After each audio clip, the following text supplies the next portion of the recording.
ہاں ایک پہلو ایسا ہے جس کے حوالے سے حضور کی عظمت ہماری سمجھ میں آئے گی. حضور ایک انسان کی حیثیت سے کیا تھے، ایک باپ کی حیثیت سے آپ کا کیا طرز عمل تھا.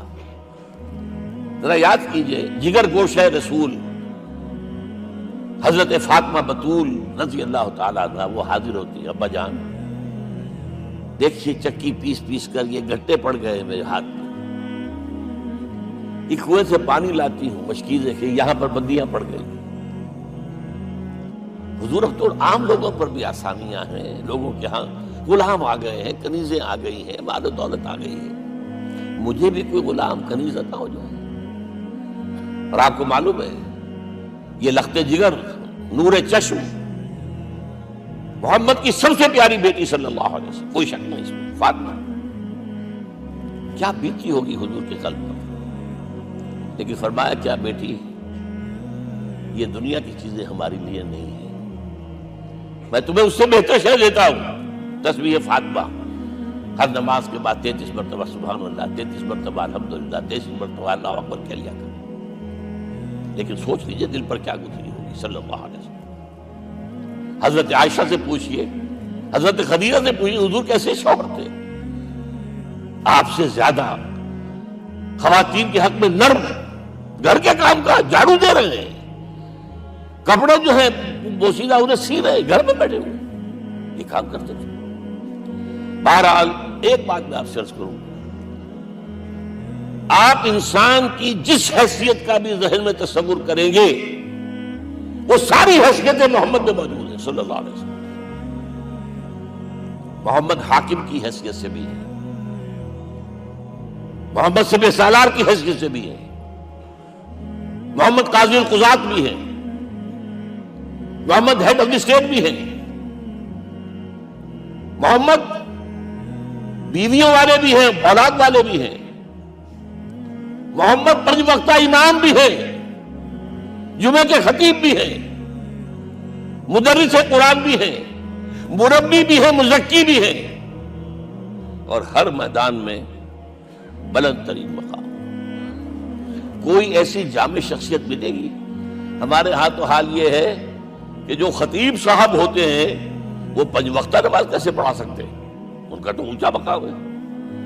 5 وقتہ نماز کے لیے تو علیحدہ چاہیے امام آپ کو، اور وہاں بھی ایک امام سینئر ہوگا وہ عشاء مغرب اور فجر پڑھائے گا، ایک جونیئر ہوگا بیچارہ وہ جو خاموش نماز ہے وہ پڑھائے گا. 5 وقتہ نماز پڑھا رہے ہیں محمد صلی اللہ علیہ وسلم، اور خطیب بھی وہی ہے، مربی بھی وہی ہے، مزکی بھی وہی ہے. ہمارے ہاں جو لوگ تزکیہ نفس کے میدان میں ہیں وہ پھر جماعت کبھی نہیں کراتے، کبھی نہیں دیکھا ہوگا آپ نے کسی صاحب کو کراتے ہو. یہ جامعیت جو ہے، جامعیت کبریٰ. میں صرف ایک بات کہا کرتا ہوں، ایک اعتبار سے حضور کا اسوہ نامکمل ہے. آپ مجھے سوء ادب کا مرتکب نہ قرار دے دیں. اسوہ کیا ہے؟ عورت کے لیے اس کی اپنی نسوانی زندگی کے لیے اسوہ آپ میں نہیں ہے. آخر نصف انسانیت ہے، اسے بھی اسوہ چاہیے. یہ ہے جس کی وجہ سے حضور نے شادیاں کی ہیں زیادہ. خواتین کے لیے اسوہ حضور کے ازواج مطہرات ہیں، اور ان میں سب سے بڑھ کر جو بالکل یوں سمجھیے کہ آغاز کے اندر نوجوانی میں آ گئی ہیں حضور کی خدمت میں، نہایت ذہین و فتید. انہوں نے پھر عورت کی زندگی کے لیے حضور کا جو طرز عمل تھا وہ انہوں نے بیان کیا. اس لیے سورہ احزاب کے اندر اس کا تذکرہ ہے، جہاں یہ آتا ہے لقد کان لکم فی رسول اللہ اسوۃ حسنہ، وہیں پر یا نساء النبی لستن کاحد من النساء، اے نبی کی بیویوں تم عام عورتوں کے مانند نہیں ہو، تمہیں تو اسوہ بننا ہے امت کے لیے. اب اس سے اگلا قدم میں بڑھا رہا ہوں آگے، اور اس کے ساتھ جڑ جائے گی تیسری بات.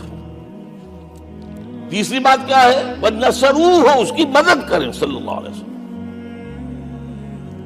پہلی بات تو یہ نوٹ کیجئے، حضور انتہائی غیور انسان تھے، انتہائی غیور.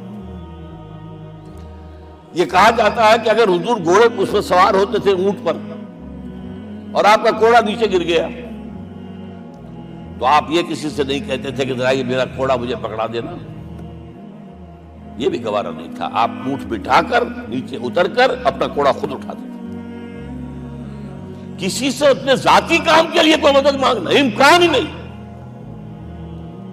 بلکہ ایک واقعہ تو وہ ہے جب بھی میں تذکرہ کرتا ہوں میری آنکھوں میں آنسو آ جاتے ہیں. یہ ہجرت کے وقت کا واقعہ ہے. آپ کو معلوم ہے حضور نے تمام مسلمانوں کو مکے سے جانے کی اجازت دی، چلے جاؤ مدینے، چلے جاؤ مدینے. آپ خود تھے موجود، اس لیے کہ رسول اپنے مقام کو نہیں چھوڑ سکتا وداؤٹ ایکسپریس پرمیشن فرام اللہ سبحانہ وتعالی. اب حضرت ابوبکر پوچھ رہے ہیں حضور اجازت آ گئی؟ نہیں آئی. آ گئی نہیں آئی. دن گزر رہے ہیں. حضرت عائشہ کی روایت ہے ایک روز ہم نے دیکھا دوپہر کے وقت آ رہے ہیں حضور، کپڑے سے اپنا سر جو ہے ڈھانپا ہوا ہے. عرب میں دوپہر کے وقت وزٹ کرنا جو ہے یہ ان کے خلاف دستور ہے، ان کی تہذیب کے خلاف ہے. یہ قیلولے کا وقت ہوتا ہے. تو حیران ہوئے. آتے ہی فرمایا ابوبکر ہجرت کی اجازت ہو گئی. اب انتہائی خوشی سے اور بڑی امید میں کہ بڑی شاباش ملے گی حضرت ابوبکر فرماتے ہیں، عرض کرتے ہیں حضور میں نے 2 اونٹیاں تیار کر رکھی ہیں، خوب کھلا پلا کے انہیں فرما کیا ہوا ہے، یہ ہجرت میں ہمارے کام آئے گی. حضور تھوڑا سا توقع فرماتے ہیں، پھر کہتے ہیں اچھا ٹھیک ہے، ایک میں استعمال کروں گا لیکن میں اس کی قیمت ادا کروں گا. حضرت ابوبکر رو پڑے. حضور مجھ سے یہ مغایرت، سائے کے تناب کے ساتھ رہنے والا، اس سے یہ مغایرت، ذرا سے اشارے پر اپنی کم سن بیٹی پیش کرتی نکاح کے اندر، اس سے یہ مغایرت. رو پڑے.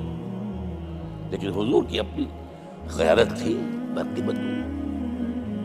اب بتائیے مدد کا کے لیے درکار تھی؟ مدد تھی ان کے مشن کے لیے. مشن 2 حصوں میں تھا. اس کو جانیے، آج کچھ علمی باتیں آ رہی ہیں. حضور کے مشن کے 2 حصے، ایک ابتدائی جو تمام انبیاء اور رسول کا تھا، ایک تکمیلی جو صرف محمد کا صلی اللہ علیہ وسلم.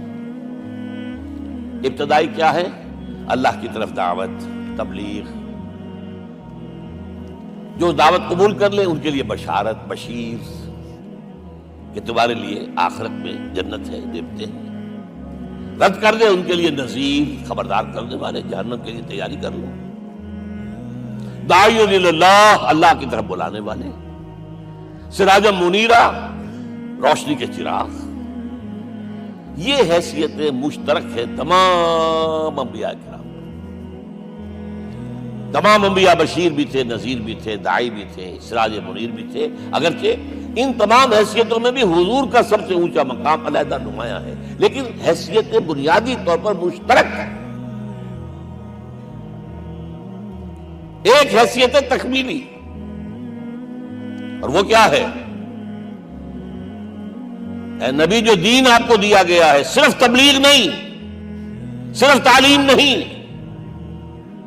اس کو قائم کر کے دکھاؤ نظام زندگی کی حیثیت سے. 3 مرتبہ قرآن میں یہ الفاظ حضور کے لیے آئے ہیں، هو الذی ارسل رسولہ بالہدی ودین الحق لیظہرہ علی الدین کلہ. 3 دفعہ سورہ توبہ میں یہ الفاظ آئے، سورہ صف میں یہ الفاظ آئے، سورہ فتح میں یہ الفاظ آئے. وہی اللہ جس نے بھیجا ہے اپنے رسول کو صلی اللہ علیہ وسلم، الہدا قرآن حکیم، ہدایت کاملہ، اور نمبر 2 دین حق. یہ 2 چیزیں دے کر بھیجا. کس لیے؟ تاکہ اس دین کو غالب کرے پورے نظام زندگی پر. یہ معاملہ ذرا سوچئے. اور یہ حضور کے لیے 3 دفعہ، اور کسی اور نبی کے لیے 1 دفعہ بھی نہیں. قرآن مجید کے اس نقطے کو ذہن نشین کر لیجیے.